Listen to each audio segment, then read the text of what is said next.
수신제가 치국평천하라는 말을 우리가 종종 사용하고 있습니다. 자신을 제어하지 못하는 사람은 지도자가 될 수 없다, 이런 말이죠.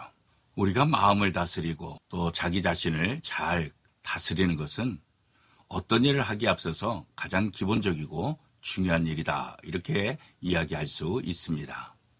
오늘 본문에 보면 예수님께서 공생애를 시작하기 전에 시험을 받으시는 그런 사건이 기록되어 있습니다. 예수님께서 40일 동안 금식하셨을 때 마귀가 예수님을 찾아왔습니다. 마귀는 예수님께 다가와서 당신은 하나님의 아들이십니다 라는 말로 유혹을 시작하게 됩니다. 예수님은 세례받을 때 하나님으로부터 이는 내 사랑하는 아들이요 내 기뻐하는 자라 라는 소리를 들으셨습니다. 이것이 바로 하나님께서 예수님에게 주신 정체성입니다. 하나님이 가장 기뻐하시고 하나님이 가장 사랑하는 사람, 그게 바로 예수 그리스도다, 이렇게 말씀하고 계시는 것입니다. 사람들에게 있어서 이 정체성은 굉장히 중요하죠. 왜 정체성이 중요합니까? 이 정체성에 따라서 자신의 인생이 달라지기 때문에 그런 것입니다. 자기 자신에 대해서 확신이 없는 사람이 어떻게 다른 사람에 대한 확신을 가질 수가 있겠습니까? 때로는 우리의 환경과 상황이 의심하게 만드는 그런 일도 종종 있습니다. 그렇지만 우리에게는 사단이 주는 의심병, 이것을 이길 수 있는 믿음이 필요합니다. 예수님의 삶에 있어서 예수님의 모든 행동의 기준은 무엇이었을까요? 그것은 다름 아니라 바로 말씀이었습니다. 예수님께 있어서 말씀은 방향 지시등과 같은 것입니다. 예수님께 있어서 말씀은 옳고 그름의 기준이 되었던 것입니다.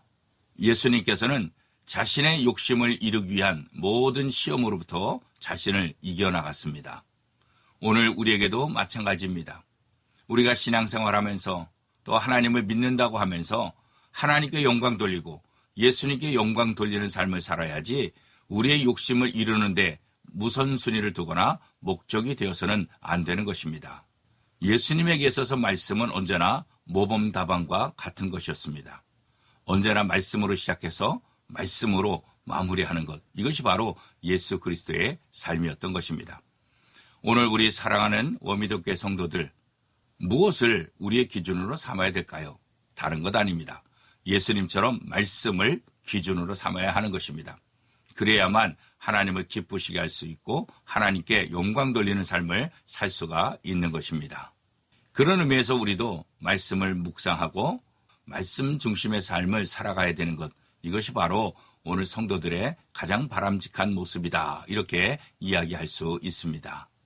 이 세상에서 가장 지혜로운 삶을 사는 방법은 무엇일까요? 그건 다른 거 아닙니다. 언제나 말씀을 의지하는 것입니다. 사람의 말들은 아무리 옳다 할지라도 서로 생각이 다르고 언제나 논쟁의 불씨가 될 수 있습니다. 그러나 하나님의 말씀에는 논쟁의 불씨가 아니라 그 말씀에는 어떻게 해야 될까요? 순종하고 따라야 되는 것임을 우리는 너무나 잘 알고 있습니다. 말씀에는 영적인 권세가 있습니다. 말씀을 선포할 때 사단이 물러가게 되는 것입니다.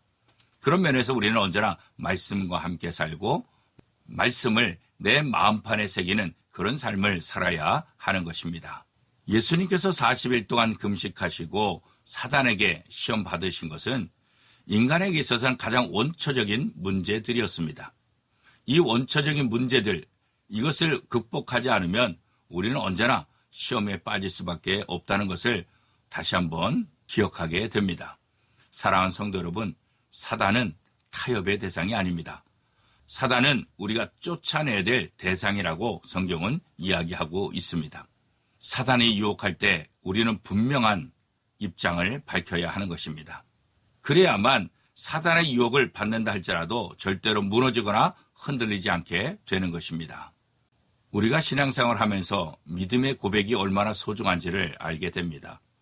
믿음의 고백이 우리를 세우게 되고 믿음의 고백이 우리를 담대하게 만드는 것입니다. 우리는 이 세상에 사는 동안 수많은 사단의 유혹을 받게 됩니다. 왜 그럴까요? 우리는 연약한 존재이기 때문에 그렇습니다. 그래서 언제나 우리의 보호자 되시는 성령의 도우심을 받아야 하는 것입니다. 예수님께서 승천하시기 전에 제자들에게 예루살렘에 머물러 있어라. 어느 때까지요? 성령이 임할 때까지. 아무리 부활의 확신을 갖고 있다 할지라도 인간의 힘으로는 사단을 이길 수 없기 때문에 그렇습니다. 성령의 도우심을 받아야만 사단을 물리칠 수 있고 성령의 도우심을 받아야만 우리가 온전히 하나님 앞에 설 수 있기 때문에 그런 것입니다. 사랑하는 오미동교회 성도 여러분, 코로나19 가운데서 우리에게 여러 가지 시험이 다가올 수 있습니다. 그렇다 할지라도 하나님의 말씀을 붙잡고 흔들리지 마시기를 바랍니다. 아니, 흔들리는 것이 아니라 말씀으로 승리할 수 있기를 바랍니다. 말씀으로 승리하는 삶, 이것이 바로 예수님이 걸어가신 길이고 우리 성도들이 걸어가야 되는 복된 길인 것입니다.